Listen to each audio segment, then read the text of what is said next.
The coffee shop fell silent. Not the comfortable quiet of morning routine, but the suffocating silence that follows a moment when everything changes.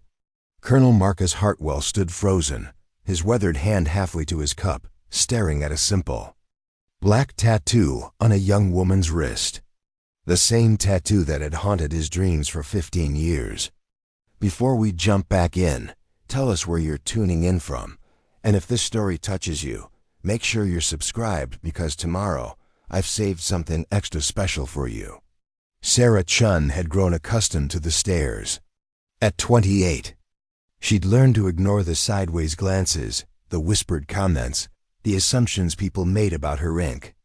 The small geometric design on her left wrist seemed innocent enough to most, but in certain circles, it drew attention she'd rather avoid.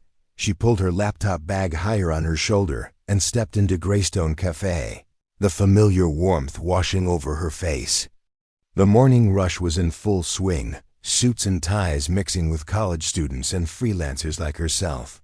She'd chosen this place specifically for its anonymity, just another face in the crowd, another person trying to make a living in the digital age. The barista, a cheerful woman with purple streaks in her hair, barely glanced up as Sarah ordered her usual large coffee, black, extra shot, she said, fishing for her wallet. The transaction was routine, comfortable in its simplicity, but comfort was a luxury Sarah had learned not to trust. As she waited for her order, she noticed the group at the corner table. 3 men in their 50s, all wearing the unmistakable bearing of military veterans. Their conversation was animated, hands gesturing as they shared stories that only they would understand. Sarah recognized the type. She'd grown up around them. After all, her coffee arrived, steam rising from the dark surface like morning mist. She found an empty table near the window, far enough from the veterans to avoid drawing attention. Opening her laptop, she dove into her work, fingers flying across the keyboard as she coded another client's website. The morning progressed peacefully. Sarah lost herself in the rhythm of programming, the logical flow of commands and functions providing a sanctuary from the outside world. She was debugging a particularly stubborn piece of code when she heard it, the low murmur of conversation from the corner table shifting to something else. "Look at that one of the veterans said, his voice carrying just enough to reach her ears. Another millennial with their trendy tattoos. Sarah's fingers paused over the keyboard. She'd heard it before, countless times. The assumptions, the judgments, the casual dismissal of her generation's choices. Usually she let it slide. Today felt different. Probably doesn't even know what real service looks like. Another voice added, this one carrying the gravelly tone of a career soldier, playing dress-up with military-style ink. The third man, who had been quiet until now, spoke up. These kids think they can just slap on some random design and call it meaningful. No respect for what symbols actually represent. Sarah's jaw tightened. She'd spent years perfecting her ability to ignore such comments, to rise above the ignorance. But something about their tone, their casual arrogance, struck a nerve she thought she'd learned to protect. She saved her work and closed the laptop with deliberate precision. Rising from her chair, she walked to the counter, ostensibly to get a refill, but her path took her directly past the veteran's table. "Excuse me," she said, her voice steady despite the adrenaline coursing through her veins. "I couldn't help but overhear your conversation." The 3 men looked up, surprised by the interruption. The one who had spoken about real service, a heavy-set man with graying hair and suspicious eyes, leaned back in his chair. "Something we can help you with, miss. Actually, I was wondering if you could help me understand something." Sarah continued, rolling up her left sleeve to reveal the tattoo on her wrist. "You mentioned that people my age don't respect what symbols represent. I'm curious what you think this one means." The geometric design was simple, a series of interlocking triangles forming a subtle pattern. To most people, it looked like abstract art, the kind of minimalist design that was popular among young professionals. The veterans glanced at it dismissively. "Looks like something you picked off a wall at a tattoo parlor," the heavyset man said with a snort. "Some kind of new age geometric thing. Probably cost you a fortune for something that doesn't mean anything." His companions chuckled, clearly enjoying what they saw as easy entertainment. Sarah felt the familiar burn of judgment, the weight of assumptions that had followed her for years. "You're probably right," she said, maintaining her calm exterior. "I'm sure it doesn't mean anything to you." She turned to leave, but the heavyset man wasn't finished. "Hey, no offense, but you kids need to understand that some things are sacred. Military symbols, service marks, they're not fashion statements. They're earned through blood and sacrifice." Sarah stopped walking. For a moment, she stood with her back to them, weighing her options. She could walk away, let them have their moment of superiority. She could return to her table, finish her work, and pretend the encounter never happened. Instead, she turned around. "You're absolutely right," she said, her voice carrying a new edge. "Some things are earned through blood and sacrifice. Some symbols represent experiences that can't be bought or faked or borrowed." The atmosphere in the cafe began to shift. Other patrons were starting to notice the exchange, conversations quieting as attention focused on the confrontation unfolding near the corner table. "That's exactly what I'm talking about," the heavyset man said, leaning forward. "At least you understand that much." Sarah nodded slowly. "I do understand. Which is why I'm curious about your expertise in identifying military symbols. Since you're so confident about what this represents." She held up her wrist again, the tattoo catching the morning light streaming through the window. "Tell me more about what you think this is." The second veteran, a thin man with sharp features, squinted at the design. "Like Bill said, looks like abstract art, triangles and lines. Nothing special. Meaningless decoration," the third man added, his voice carrying the authority of someone accustomed to being right. Sarah felt a cold smile touch her lips. Meaningless decoration. That's an interesting interpretation. She was about to respond when she noticed movement at the cafe's entrance. A tall man in his 60s had just walked in, wearing a simple polo shirt and khakis. His bearing was unmistakably military, but there was something else about him, an aura of authority that made even the veterans at the corner table straighten unconsciously. The newcomer's eyes swept the room, taking in the tense scene unfolding near the window. His gaze lingered on Sarah for a moment, then moved to the three veterans. He approached the counter to order, but Sarah could sense his attention remained focused on their conversation. "So you're certain this is just meaningless decoration?" Sarah asked, her voice carrying clearly across the now quiet cafe. The heavyset man, Bill, nodded firmly. "Absolutely. Just another trendy design with no real significance." "Good to know," Sarah said. "I'd hate to think I was wearing something that might be mistaken for an actual military symbol." The newcomer at the counter had finished ordering, but instead of finding a seat, he remained standing near the register. Sarah noticed his hands, scarred and weathered in a way that spoke of experiences beyond normal military service. "Because," Sarah continued, "if this were actually a military symbol, it would represent something pretty significant. Something that, as you said, was earned through blood and sacrifice." Bill's expression was growing irritated. "Look, lady, I don't know what game you're playing, but Colonel Hartwell?" The voice came from behind Sarah. She turned to see the newcomer approaching their table, his eyes fixed on her wrist with an intensity that made the air itself seem to thicken. "Colonel Marcus Hartwell, retired," he said, his voice carrying the measured tone of someone accustomed to command. "And you are?" The three veterans at the table suddenly looked less comfortable. The presence of a full colonel, even retired, had shifted the dynamic entirely. Bill's confidence wavered as he tried to process this new development. "Sarah Chun," she replied, extending her hand. "Nice to meet you, Colonel." Hartwell's grip was firm, professional. But his eyes never left the tattoo on her wrist. "Miss Chun, I couldn't help but notice your ink. That's a very specific design." The cafe had gone completely silent now. Even the espresso machine seemed to have paused its hissing. Sarah felt the weight of dozens of eyes watching the exchange, waiting for whatever was about to unfold. "These gentlemen were just explaining to me how meaningless it is," Sarah said, gesturing toward the three veterans. "Trendy decoration, they called it." Colonel Hartwell's expression didn't change, but something shifted in his posture. When he spoke, his voice carried the kind of authority that made people listen whether they wanted to or not. "Trendy decoration," he repeated slowly. "Is that what they said?" Bill tried to recover some of his earlier bravado. "Well, I mean, it's just some geometric design.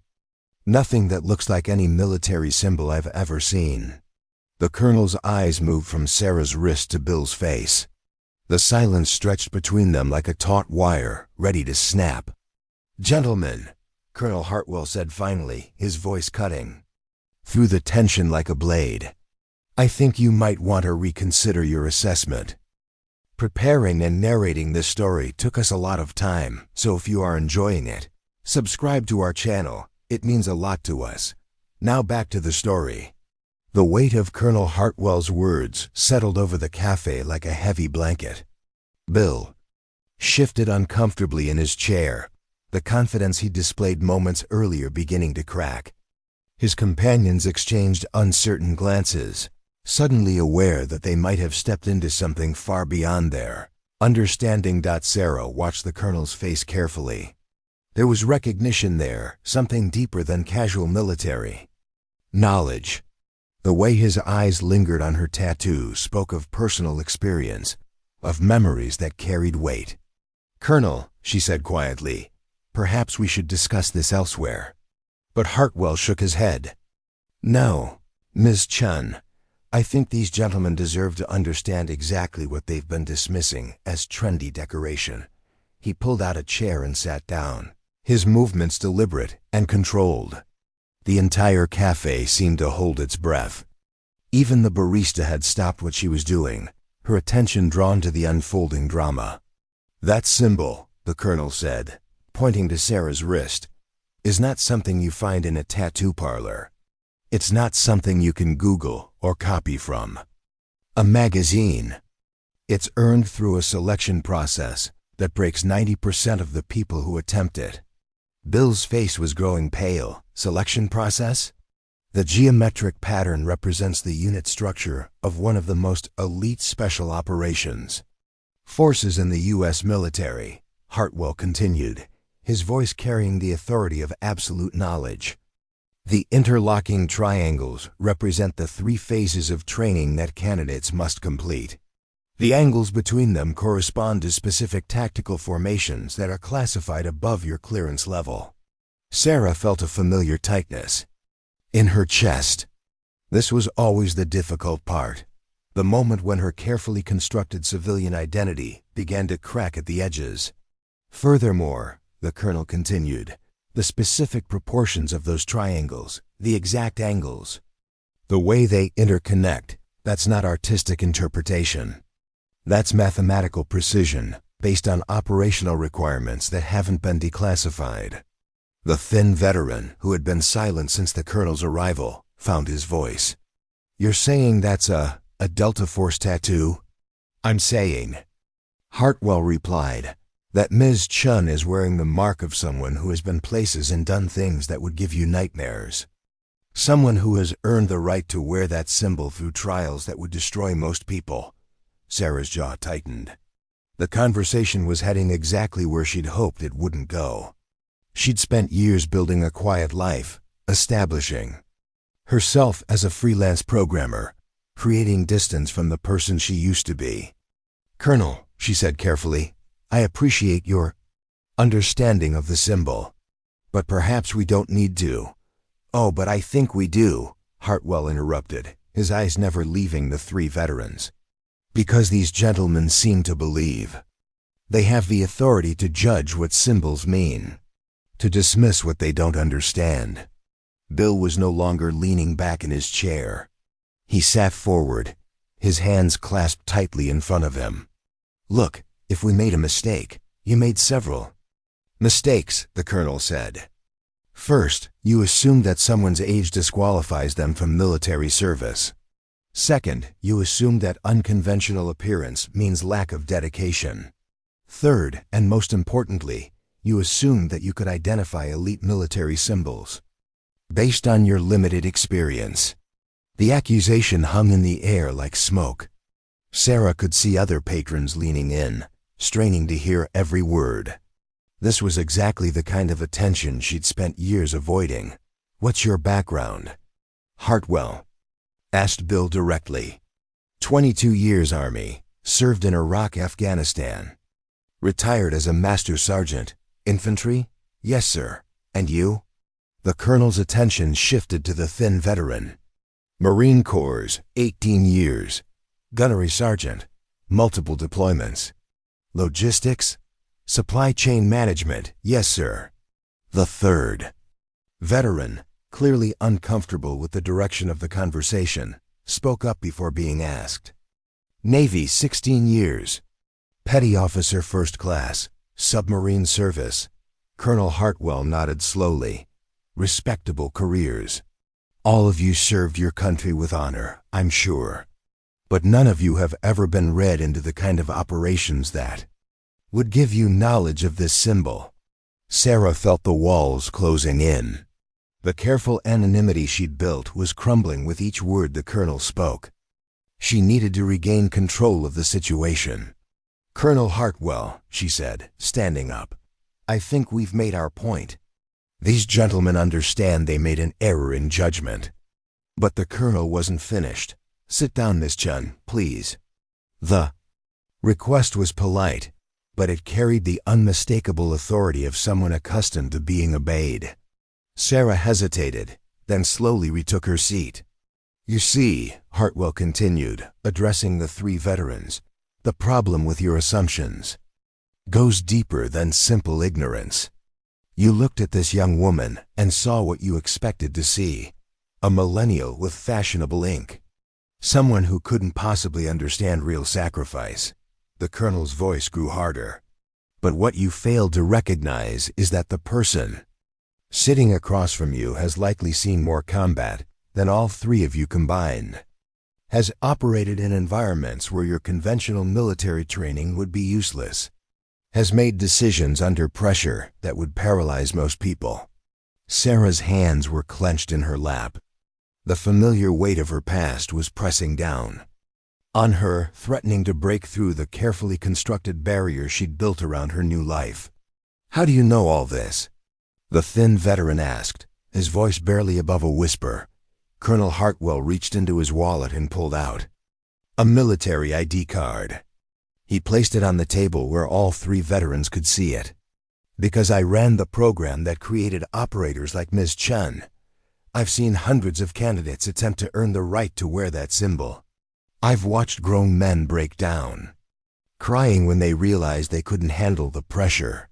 The ID card showed Hartwell's rank and assignment, Colonel, United States Army Special Operations Command. The three veterans stared at it with a mixture of awe and growing mortification. The selection process, Hartwell continued, begins with physical requirements that exceed anything in conventional military training. Candidates must complete a 40-mile march carrying 80 pounds of equipment in under 8 hours. They must demonstrate proficiency in 7 different combat disciplines. They must pass psychological evaluations that would disqualify most people from civilian jobs. Sarah closed her eyes, memories flooding back unbidden. The endless training cycles, the impossible standards, the constant pressure to prove herself worthy of the unit's trust. But the physical requirements are just the beginning, the colonel said. The real test is mental. Candidates are placed in scenarios designed to break them. They're subjected to interrogation techniques that simulate capture behind enemy lines. They're required to make tactical decisions with incomplete information while under extreme duress. The cafe had become a classroom, with Colonel Hartwell as the instructor and the 3 veterans as unwilling students. Other patrons had given up any pretense of not listening, their conversations forgotten as they absorbed the lesson unfolding before them. The failure rate, Hartwell said, is approximately 92%. Most candidates don't make it past the first phase. Those who do often break during the psychological evaluation. The few who complete the entire process, they're changed forever. Bill's voice was hoarse when he spoke. What was her role? Sarah opened her eyes, meeting the colonel's gaze. She saw understanding there, and something else. Respect, pride, the recognition of shared experience. That only came from walking the same dark paths. Miss Chun, Hartwell said, was one of the finest operators I ever had the privilege to train. Her psychological profile showed intelligence levels in the top 1% of the population. Her tactical assessments were consistently flawless. Her performance under pressure was exceptional. The colonel paused, and Sarah knew what was coming next. The part of her story that she'd never shared with anyone in her civilian life. She was deployed to locations that don't exist on any map. Conducted operations that will never be acknowledged by any government. Saved lives that will never know her name. Sarah felt tears threatening at the corners of her eyes. She'd built her new life specifically to escape these memories, to become someone who could exist without the weight of what she'd done. And when she decided to leave that life behind, Colonel Hartwell continued, she earned the right to wear that symbol forever, not as decoration, not as a fashion statement, but as a reminder of who she was and what she's capable of. The silence that followed was absolute. Even the sounds from the kitchen had stopped, as if the entire world was holding its breath. Finally, Bill spoke, his voice barely audible. "Ma'am, we owe you an apology." The apology hung in the air like a fragile bridge between 2 worlds. Sarah looked at Bill's weathered face, seeing genuine remorse where moments before there had been arrogant dismissal. The transformation was complete. 3 veterans who had entered the cafe as judgmental strangers were now confronting the uncomfortable reality of their own prejudices. "Apologies are easy," Sarah said quietly, her voice carrying a weight that seemed to age her beyond her 28 years. "Understanding is harder." She rolled her sleeve back down, covering the tattoo that had sparked this entire confrontation. The gesture was deliberate, a signal that she was ready to retreat back into the anonymity she'd worked so hard to build. But Colonel Hartwell wasn't ready to let the moment pass. "Miss Chun, these gentlemen deserve to understand what their assumptions cost them, what they missed."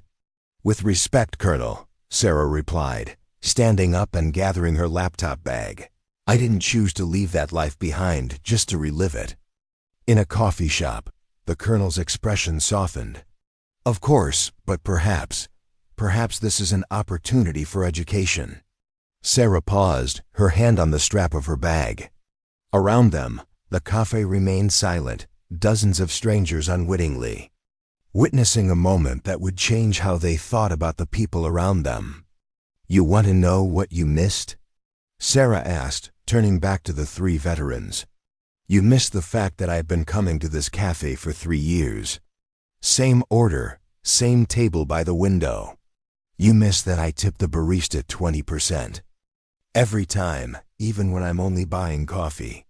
You missed that I helped the elderly man at the corner table set up his tablet last week, and that I've been quietly paying for the drinks of the homeless veteran who comes in every Thursday."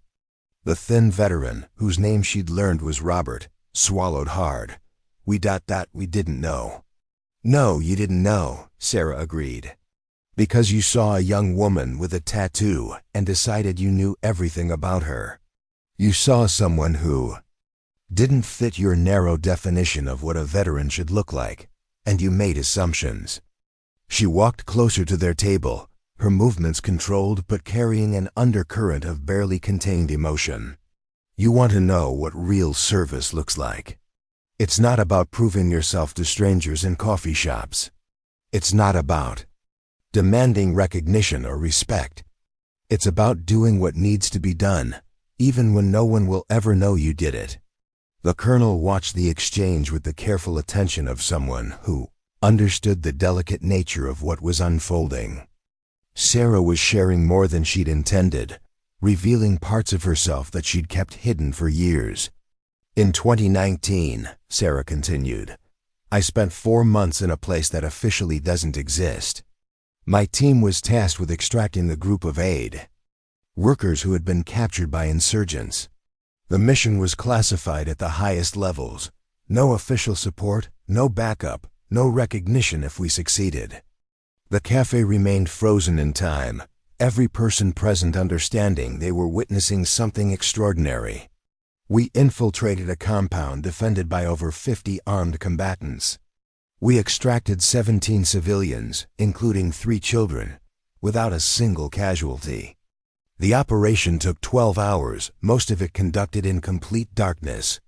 When we returned, there was no ceremony, no medals, no newspaper coverage. The aid workers were told they'd been rescued by local forces. Bill's hands were trembling slightly as he reached for his coffee cup.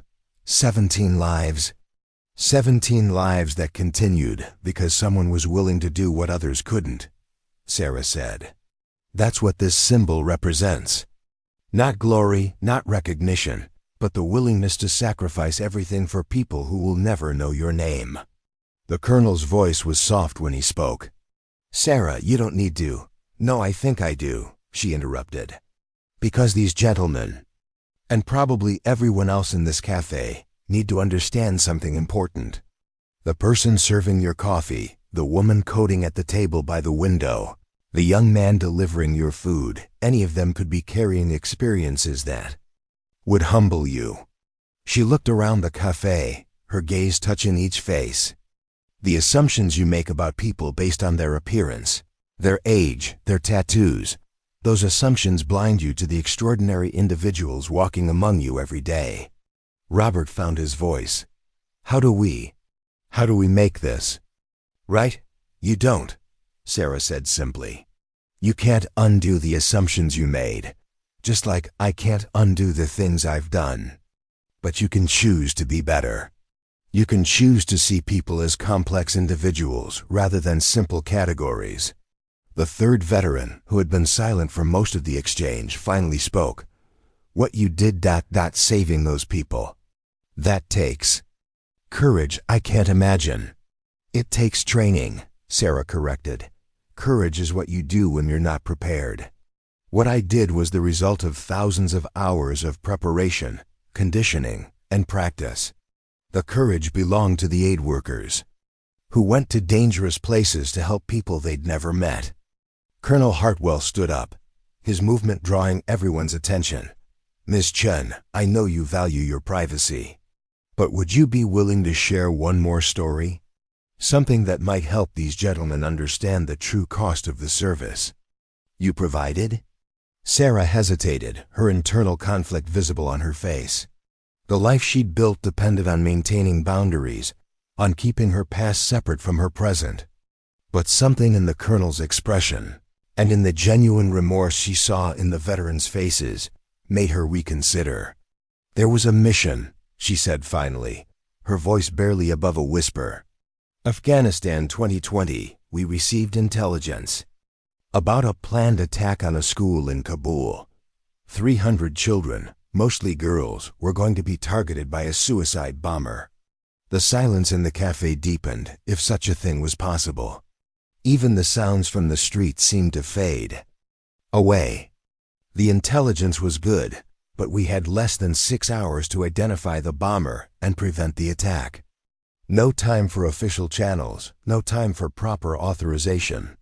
We had to act on our own initiative. Sarah's hands were steady, but her voice carried the weight of memory. My team consisted of 4 people.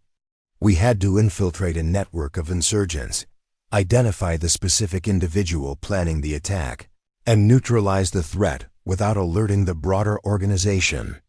She paused, and Colonel Hartwell nodded encouragingly. Go on. We succeeded. The bomber was identified and apprehended before he could reach the school. 300 children went home safely that day. Their parents never knew how close they came to losing everything. Bill's voice was thick with emotion. 300 children. 300 futures, Sarah corrected. Doctors, teachers, artists, mothers, leaders, all the possibilities that would have been lost. That's what we fought for. Not political ideology, not national interests, but the simple right of children to grow up and become who they're meant to be. The colonel's expression showed deep respect. And the cost? Sarah was quiet for a long moment. One of my team members was killed during the operation. Marcus Rivera, 26 years old. He had a wife and a 2-year-old daughter. They were told he died in a training accident. The weight of that revelation settled over the cafe like a shroud. The 3 veterans sat in stunned silence, finally beginning to grasp the true magnitude of what they were hearing. His daughter is 7 now, Sarah continued. She never know that her father died saving 300 other children. She never know that he's a hero. That's the real cost of this kind of service, not just the physical danger, but the isolation, the secrecy, the inability to share. The burden with the people you love. She looked at each of the veterans in turn. So when you see someone with a tattoo, when you make assumptions about their worth based on their appearance, remember that you might be looking at someone who has given everything for strangers. Someone who carries scars you can't see and memories they can't share. The colonel reached out and gently touched Sarah's arm. Marcus would be proud of who you've become. Sarah nodded, tears finally beginning to fall. I hope so. I carry his memory and the memory of everyone we couldn't save every single day. That's what this symbol really means. Not just the missions we completed, but the weight of the ones we carry forever. The tears that had begun to fall were not tears of weakness, but of release. Sarah hadn't spoken about Marcus Rivera in 3 years, hadn't allowed herself to voice the grief that had driven her from the shadows of special operations into the ordinary world of civilian life. The weight of carrying his memory alone had been crushing her slowly, day by day. Colonel Hartwell's understanding was evident in his eyes. He had seen this before, the way elite operators struggled with the transition from a world where their actions mattered on a global scale to one where their greatest daily challenge might be debugging code or fixing a client's website. Tell them about the transition, he said gently.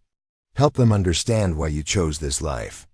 Sarah wiped her eyes with the back of her hand, a gesture so ordinary it seemed incongruous with the extraordinary revelations she'd been sharing.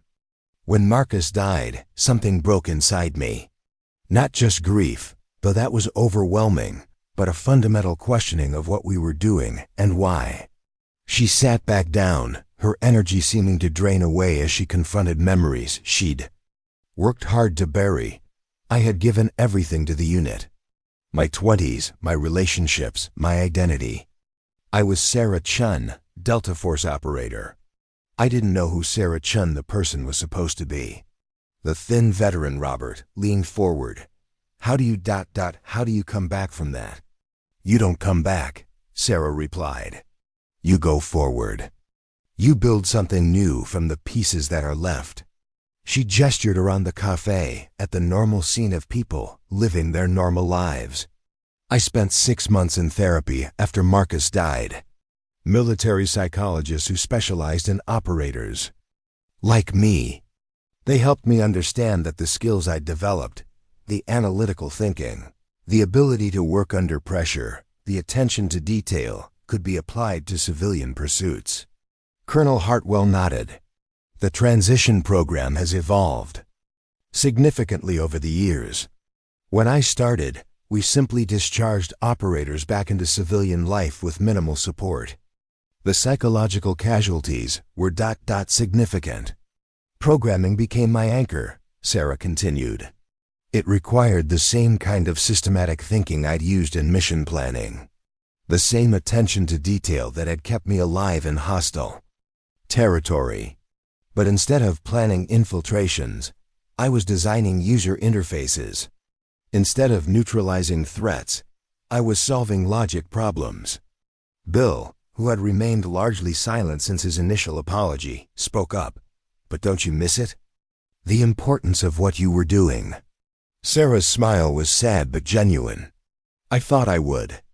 I thought civilian life would feel meaningless after saving hundreds of lives. But I discovered something interesting. Every website I build, every problem I solve, serves real people in real ways. The small business owner who can finally reach customers online. The nonprofit that can process donations efficiently. The family who can stay connected across continents. She paused, considering her words carefully. The scale is different, but the purpose remains the same. I'm still serving people, still making their lives better.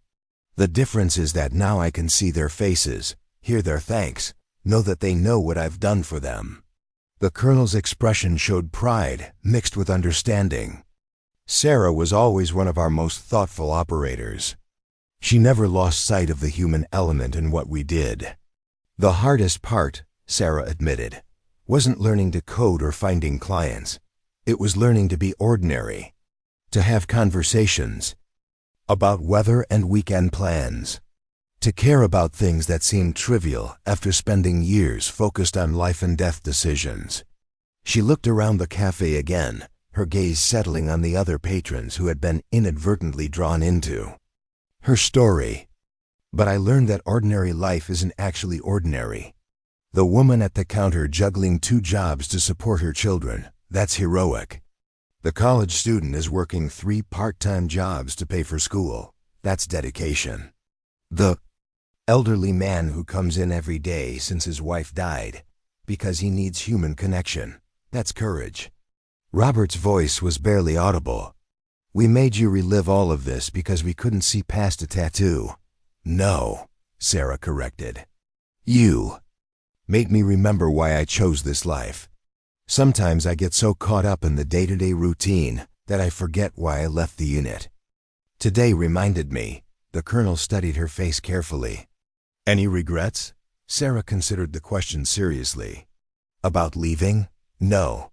About the time I spent in the unit? Never. About Marcus? Every day. But regret isn't the same as wanting to change things. I am who I am because of every experience I've had. A new voice entered the conversation. The barista with purple streaks in her hair had approached their table.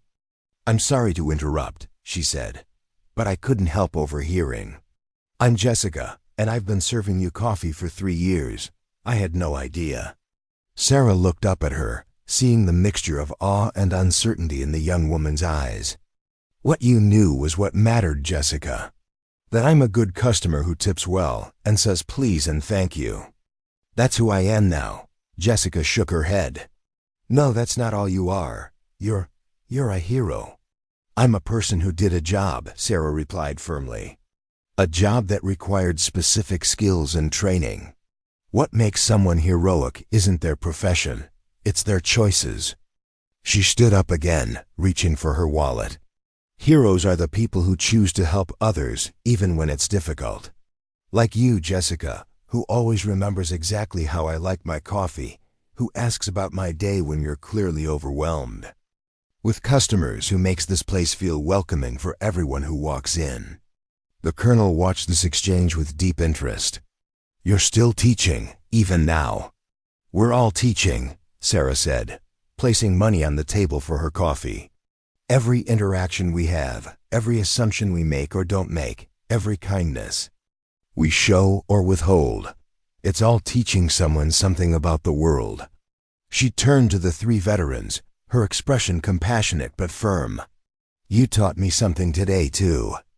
You reminded me that the world is full of people carrying invisible burdens, fighting invisible battles.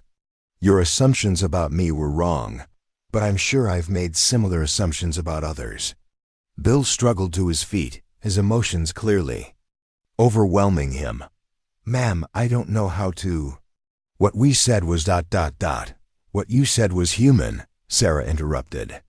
We all make judgments based on incomplete information. The difference is what we do when we learn we were wrong. She extended her hand to him. Bill, right? Army, 22 years, Master Sergeant. You served your country with honor. That matters. Bill took her hand, his grip firm despite his emotional state. Not like you did. Different doesn't mean less valuable, Sarah replied. Your service matters. Robert's service matters. Every person who chooses to put on a uniform and serve something bigger than themselves matters. The colonel nodded approvingly. That's the lesson that took me 30 years to learn. Service isn't a competition. Sarah gathered her laptop bag, preparing to leave. I need to get back to work. I have a client deadline this afternoon. Wait, Robert said urgently. Is there ... Is there anything we can do? Some way to ... double quote. Sarah paused, considering his question. There is something. Next time you see someone and feel the urge to make assumptions about their age, their appearance, their lifestyle, remember this conversation. Remember that you might be looking at someone who has given everything for strangers. She looked at each of them in turn. And remember that heroism isn't always obvious. Sometimes it's as simple as treating people with respect, even when they're different from you. The colonel stood as well. Sarah, it was an honor to see you again. You've become exactly who I hoped you would. Thank you, Colonel, for everything you taught me and for reminding me today why it mattered. As Sarah walked toward the door, the entire cafe seemed to exhale collectively. Conversations slowly resumed, but the atmosphere had changed. People looked at each other differently, with more curiosity and less judgment. Jessica called out as Sarah reached the door. Same time tomorrow? Sarah smiled, the first genuinely happy expression she'd worn all morning. Same time tomorrow. Jessica, large coffee, black, extra shot. But as she reached for the door handle, she heard Bill's voice behind her. Sarah? She turned back. Thank you, for your service, for ... everything.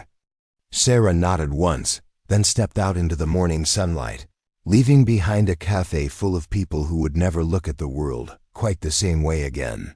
The door closed behind Sarah with a soft chime, but the reverberations of her presence continued to ripple through the cafe. Colonel Hartwell remained standing, his weathered hands resting on the back of his chair, as he observed the three veterans processing what they had just experienced. Bill sat heavily, his face pale and drawn. The confident swagger he'd displayed an hour earlier had been replaced by something deeper, a man confronting the limitations of his own understanding. Colonel, he said, his voice hoarse, in 22 years of service, I never knew operators like her existed. That was the point, Hartwell replied, settling back into his chair. The most effective special operations units are the ones you never hear about. Sarah's unit conducted over 200 missions during her 5-year tenure. Officially, none of them happened. Robert rubbed his forehead, struggling with the magnitude of what he'd learned.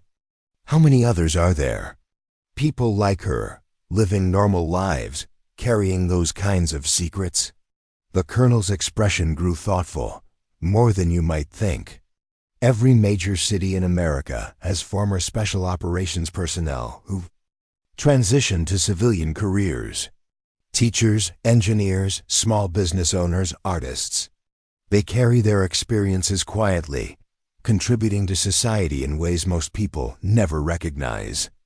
Jessica approached their table again, this time carrying a fresh pot of coffee. Would you gentlemen like refills? She asked, though her question carried undertones of something deeper. A young woman trying to process the extraordinary story she'd just witnessed. Please, Bill said, pushing his cup toward her. And Jessica? That woman, Sarah. Has she really been coming here for 3 years? Jessica nodded as she poured. Every weekday, around 9:30. Always polite, always tips well. She helped me learn the new computer system when I started working here. Never once mentioned anything about what we just heard. That's who she chose to be, the colonel explained. Sarah understood that true strength isn't about demanding recognition for past achievements. It's about finding meaning in present contributions. The cafe had slowly returned to its normal rhythm, but something fundamental had shifted. Conversations seemed more thoughtful. Glances between strangers carried more consideration. The lesson Sarah had taught through her story was spreading through the room in subtle ways. "I need to understand something," said the third veteran, James, who had served in submarine operations. "Why did she tell us? She could have just walked away. Let us think what we wanted to think." Colonel Hartwell considered the question carefully. Because Sarah learned something during her transition that many operators struggle with.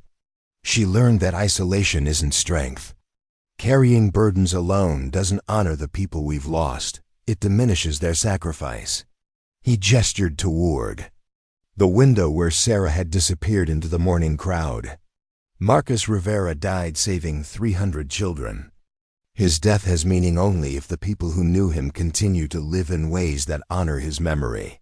Sarah's willingness to share her story, to educate people like you, is how she keeps his sacrifice alive.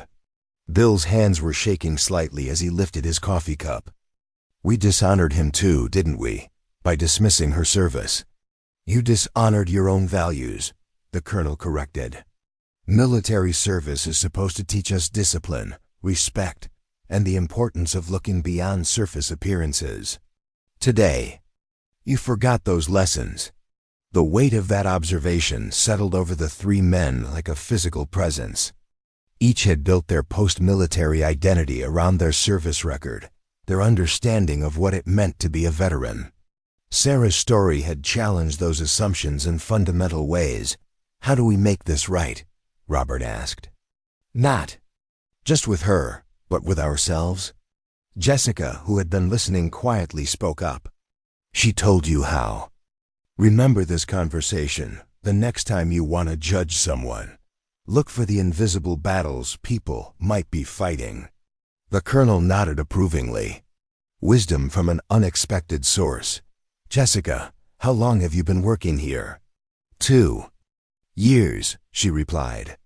"I'm putting myself through nursing school. Working here helps pay the bills." "And what made you choose nursing?" Jessica's expression grew more serious. "My brother came back from deployment with PTSD. The VA nurses who helped him. They saved his life. I want to do that for other people." Bill looked up at her with new respect. "Where did your brother serve?" 3 tours in Afghanistan, Marines. He's doing better now. But it took years of therapy and medication to get him stable." The colonel's expression showed deep understanding. "So you chose a profession dedicated to healing others. That's a service too. It's different from what Sarah did," Jessica said modestly.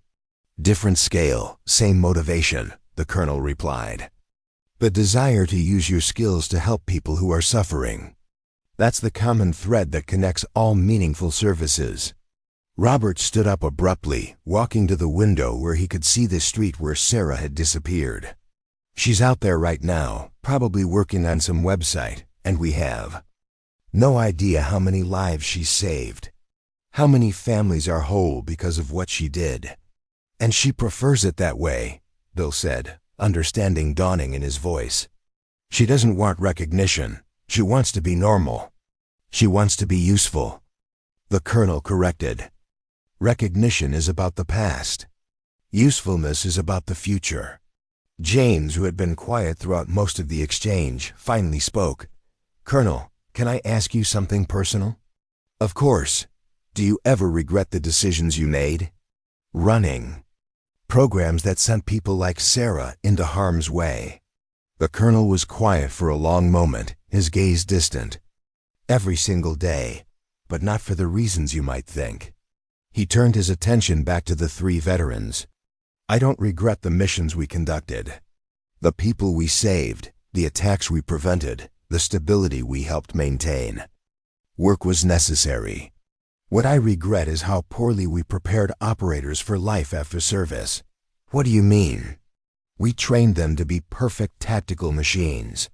We taught them to suppress emotion, to compartmentalize trauma, to find their identity in their operational effectiveness. But we never taught them how to be human again when the missions ended. The colonel's voice carried the weight of personal responsibility. Sarah is one of the success stories.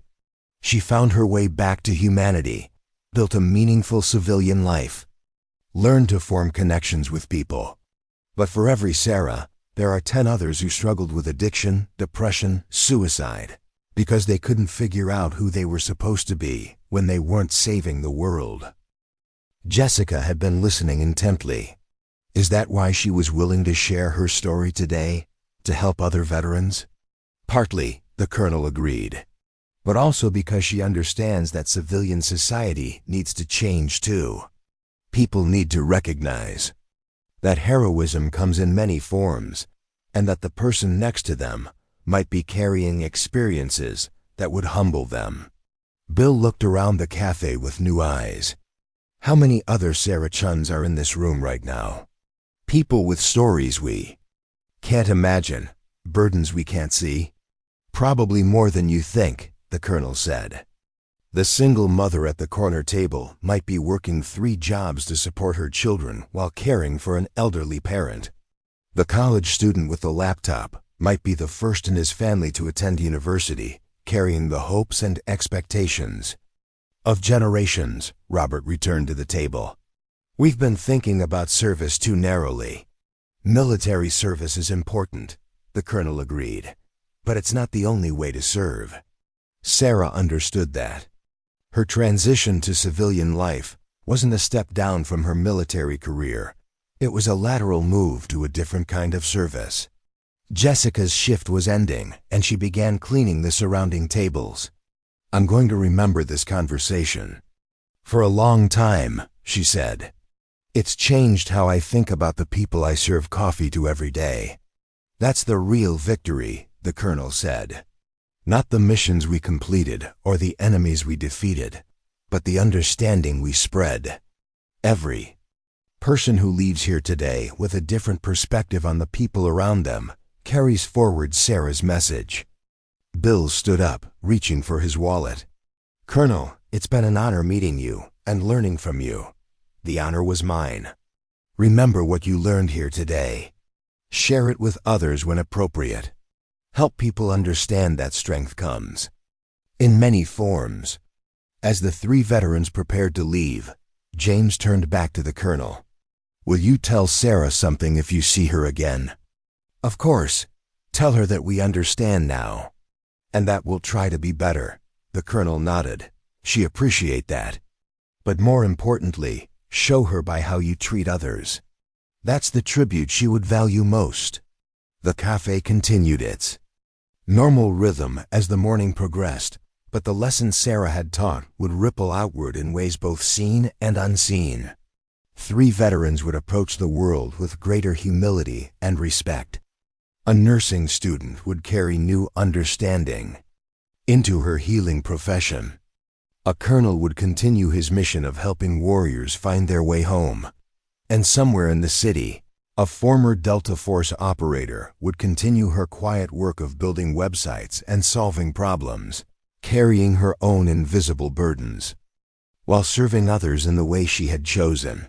The tattoo on her wrist would remain what it had always been, not a cry for attention or recognition, but a private reminder of who she was, what she had done, and why she had chosen the path that led her to this new life of service in the ordinary world.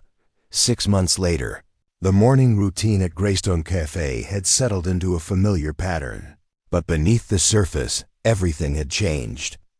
Jessica moved behind the counter with practiced efficiency, her purple hair now replaced by natural brown as she prepared for her upcoming nursing boards. The lessons from that transformative morning had become woven into the fabric of her daily interactions. Bill Henderson entered the cafe at precisely 9:15 minutes before Sarah's usual arrival. The transformation in the man was remarkable. Where once he had carried himself with the rigid certainty of someone who believed he had all the answers, he now moved with the thoughtful deliberation of someone who had learned to question his assumptions. "Morning, Jessica," he said, approaching the counter with a genuine smile. "How are the studies going?" "Clinical rotations start next month," she replied, already preparing his order. "Black coffee, medium, no sugar." "I'm nervous, but excited. Thanks for asking." Bill had become a regular fixture at the cafe, not just for the coffee, but for the daily reminder of the lesson he'd learned. He'd started a small ritual of arriving early and observing the morning crowd, practicing the art of seeing people as complex individuals rather than simple categories. The elderly man at the corner table, Mr. Petrosky, was setting up his tablet again.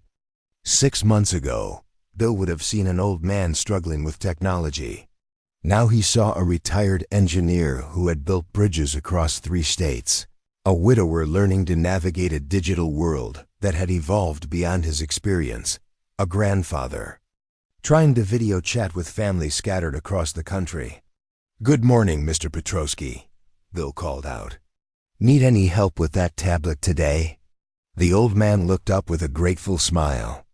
"I think I've got it figured out, but thank you for asking. My granddaughter is supposed to call from college this morning."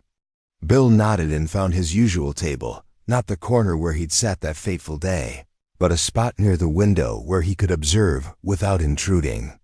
The corner table had become an unspoken memorial to the conversation that had changed him.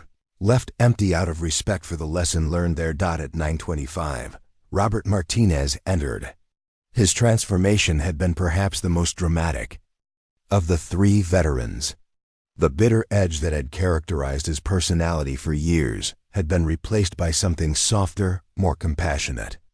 He'd started volunteering at a local veteran support group, using his experience to help other former service members navigate the challenges of civilian life. "Robert," Bill nodded as his friend approached. "Bill, she here yet?" "Not yet." "Any word from James?" Robert shook his head. "Still deployed. But he sends updates. Says the conversation we had here has changed how he interacts with his crew. More listening, less judging." James Williams had been recalled to active duty 2 months after their encounter with Sarah. His submarine was conducting classified operations in the Pacific, but his weekly emails to his friends carried a new tone, one of humility and genuine interest in the people around him. At 9:30 precisely, Sarah Chun entered the cafe. Her routine hadn't changed. Same laptop bag, same polite nod to Jessica, same purposeful stride to her table by the window. But the dynamic in the room had shifted entirely. Where once she had been invisible, now she was quietly acknowledged by a community that understood they were in the presence of someone extraordinary. "Large coffee, black, extra shot," Jessica said before Sarah reached the counter. "Thanks, Jessica. How's the studying going?" "Good days and bad days, but I'm getting there." Sarah paid and tipped, then walked to her usual table. As she passed Bill and Robert, she nodded politely. They had developed an unspoken understanding, acknowledgement without intrusion, respect without fawning. They were no longer strangers, but neither were they friends. They were something more complex, people connected by truth, bound by the recognition of shared humanity. "Gentlemen," Sarah said simply. "Ma'am," they replied in unison. This exchange had become their morning ritual, a moment of mutual recognition that honored both what had been revealed and what remained private. Sarah had never spoken about her past again, never referenced the conversation that had exposed her history. She had returned to being simply Sarah Chun, the programmer who worked by the window, but the cafe itself had become different. Other regulars had sensed the change. picked up on the new atmosphere of respect and consideration. Conversations were more thoughtful, interactions more genuine. The lessons Sarah had taught without meaning to teach had spread through the community in subtle but profound ways. Dr. Amanda Foster, a psychiatrist who frequented the cafe between appointments, had noticed the change immediately. She'd started observing the morning dynamics with professional interest, eventually approaching Jessica to understand what had shifted. There was a conversation. Jessica had explained carefully, respecting Sarah's privacy while acknowledging the transformation. It made everyone realize that we don't really know the people around us, that we should be more thoughtful about our assumptions. Dr. Foster nodded with understanding. Trauma-informed awareness. Someone taught this community to recognize that everyone carries invisible wounds and invisible strength. The ripple effects had extended beyond the cafe. Bill had started a small discussion group at his local American Legion post, focusing on the challenges of veteran transition and the importance of recognizing diverse forms of service. Robert had changed his approach to his job as a security supervisor, treating each employee as an individual with their own story rather than just another face in the crowd. But perhaps the most significant change was in how they viewed themselves. The encounter with Sarah had forced them to confront their own limitations, their own capacity for prejudice and narrow thinking. It had been humbling in the truest sense, not degrading, but perspective-giving. "You know what I realized yesterday?" Robert said quietly, keeping his voice low enough that it wouldn't carry to Sarah's table. "What's that?" "I spent 20 years in the military believing I understood what service meant. But I never once considered that the woman who cleaned our barracks might have been a refugee who had survived genocide, or that the kid who delivered our mail might have been working 3 jobs to support his sick mother." Bill nodded slowly. "We were trained to see threats and assets, categories and functions. We never learned to see people. She did, though. Even in her unit, even with everything she was dealing with, she saw the humanity in everyone around her." As if summoned by their conversation, Colonel Hartwell entered the cafe. His visits had become less frequent but more meaningful, monthly. Check-ins that served multiple purposes. He monitored Sarah's well-being from a respectful distance, maintained contact with the veterans whose lives had been changed, and continued his own informal research into the challenges of operator transition. "Colonel." Bill and Robert stood as he approached. "Gentlemen, please sit." Hartwell pulled out a chair and joined them. "How are things progressing?"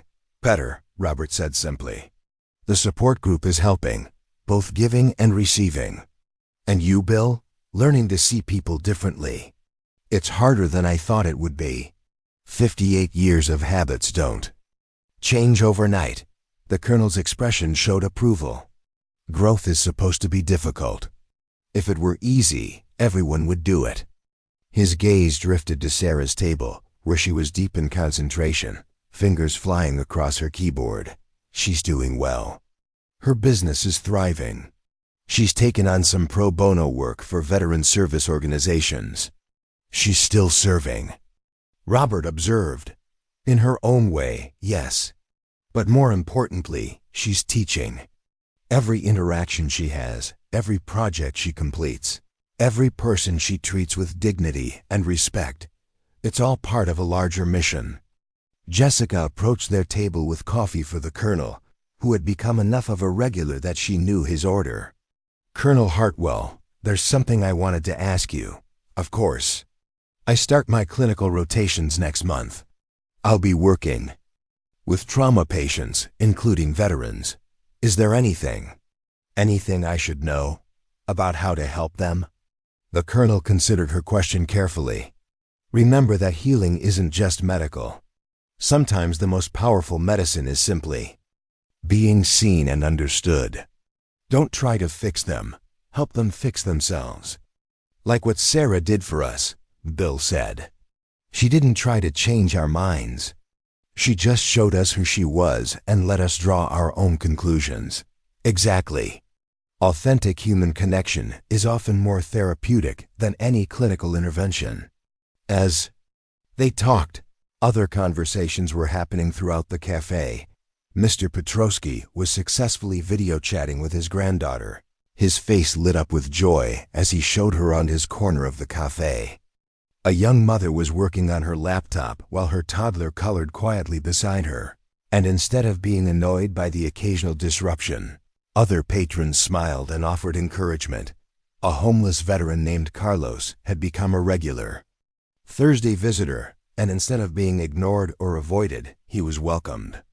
Other customers had started buying him coffee and meals, engaging him in conversation, treating him with the dignity that his service and his humanity deserved.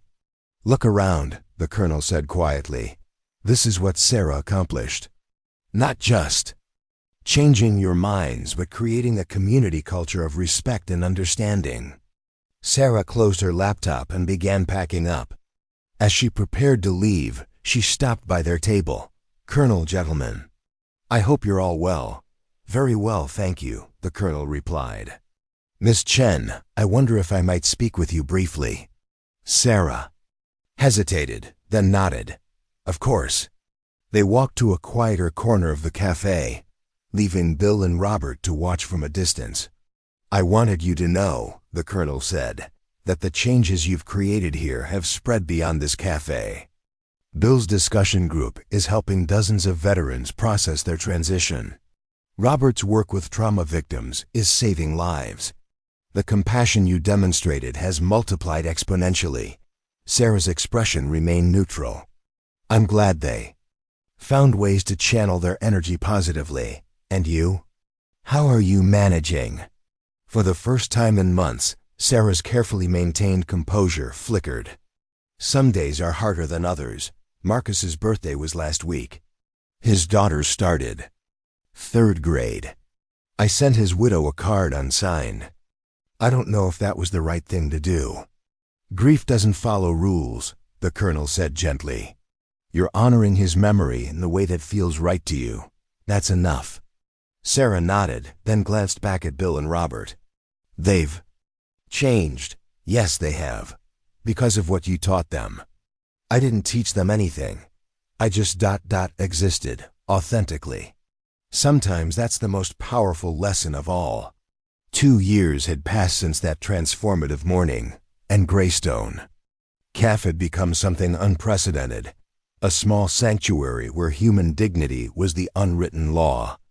The change was so profound that the local newspaper had written a feature story about the kindness culture that had mysteriously emerged in this particular establishment. Though they never discovered the true catalyst behind it, Sarah Chun arrived at her usual time, but today was different. Today marked the final day of her self-imposed exile from the world she had once inhabited.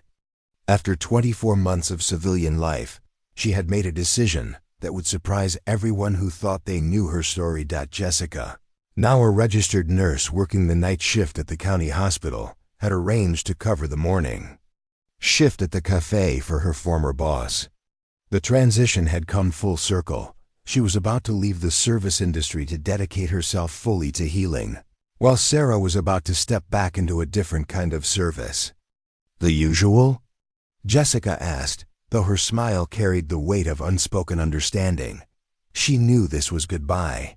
"Actually," Sarah said, her voice carrying a new quality, purpose mixed with nervous energy, "I'll take something different. Today, surprise me." Jessica raised an eyebrow but complied, crafting an elaborate cappuccino with care. "Change is in the air, isn't it?"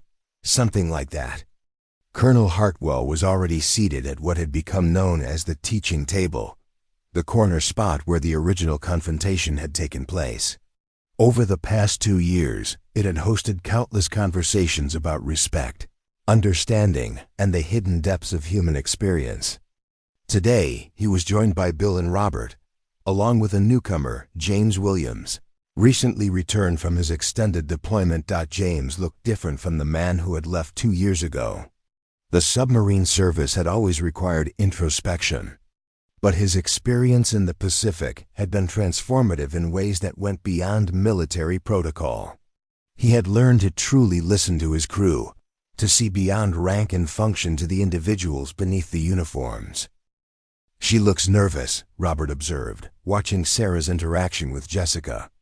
"Transition anxiety," the colonel said quietly. "The same symptoms we see in operators preparing for their first mission after extended leave." Bill frowned. "You think she's going back?" "I think she's ready for whatever comes next." Sarah approached their table, carrying her cappuccino like a talisman. The foam art on top was intricate, a geometric pattern that bore an uncanny resemblance to her tattoo. "Gentlemen," she said, and this time the greeting carried the weight of finality. "Colonel Hartwell, Miss Chun, please join us." Sarah sat down, her posture revealing the military bearing that 2 years of civilian life had never quite erased. "I wanted to thank you all.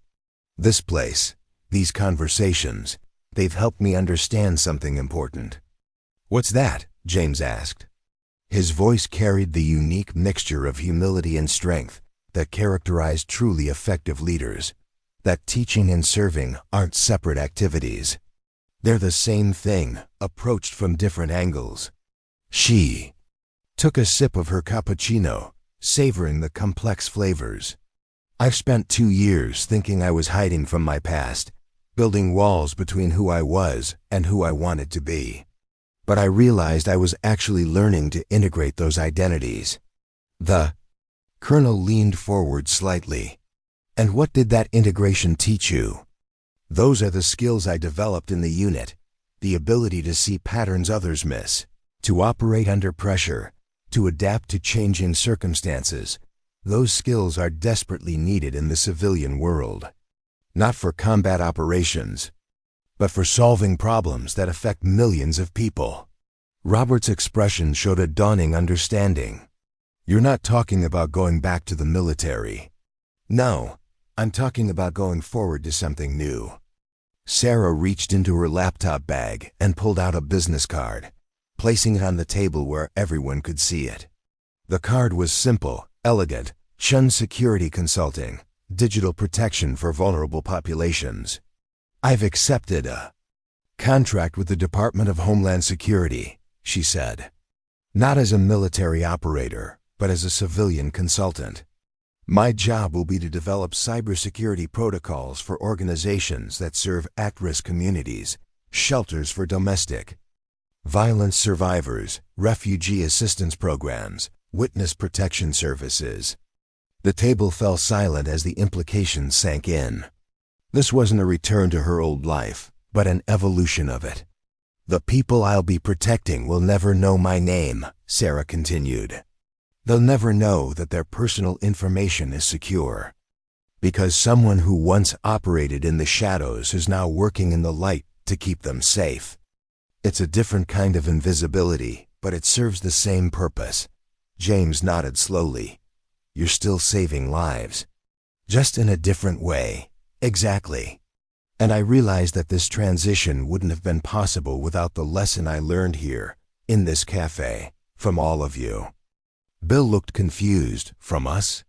"We're the ones who learned from you. You taught me that authentic service means being willing to be seen, even when it's uncomfortable. You taught me that hiding from who I was didn't honor Marcus's memory. Integrating his lessons into my civilian life does." She gestured around the cafe, where the morning crowd was displaying the same thoughtful interactions that had become the new normal. "This community became a laboratory for the kind of world I want to help create. A place where people see each other as complex individuals worthy of respect and understanding." Jessica approached the table, having finished her shift preparations. "Mind if I join you for a minute? I heard what you said about the new job." "Please," Sarah said, making room. Jessica sat down, her nursing uniform a stark reminder of how many lives had been changed by the events that started at this table. "I wanted to tell you something before you go. Last week, I had a patient at the hospital, a young veteran barely 22, suffering from severe PTSD. He was convinced that no one could understand what he'd been through.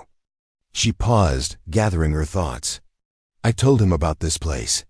About how someone I knew had transitioned from military service to civilian life, and how she'd found ways to keep serving without losing herself. I didn't mention your name or any details, but I told him that healing was possible. Sarah's eyes showed the first hint of emotion she displayed all morning. Did it help? He's enrolled in the support group Bill started. He's also going back to school to study computer science. He said if someone could find a way to use their military skills to protect people in the civilian world, maybe he could. 2. The ripples continued to spread, touching lives in ways that would never be fully measured or understood. Colonel Hartwell stood up, extending his hand to Sarah. It's been an honor watching your journey from operator to civilian to whatever this new role makes you. Protector, Sarah said simply, shaking his hand. I'm still a protector. I just protect different people in different ways. She turned to the 3 veterans. Bill, your discussion group has helped over 200 veterans in the past 2 years. Robert, your trauma counseling work has literally saved lives. James, the leadership principles you learned here have made you a better officer and a better person. The lesson that started in this cafe has multiplied far beyond anything I could have imagined. Bill's voice was thick with emotion. We were so wrong about you that first day. You were wrong about your assumptions, Sarah corrected. But you were right about one thing: symbols do matter. They represent sacrifice and service and commitment to something bigger than ourselves. You just needed to learn to recognize those symbols in all their forms. She rolled up her sleeve one final time, revealing the tattoo that had started everything. This will always represent who I was, but it also represents who I'm becoming.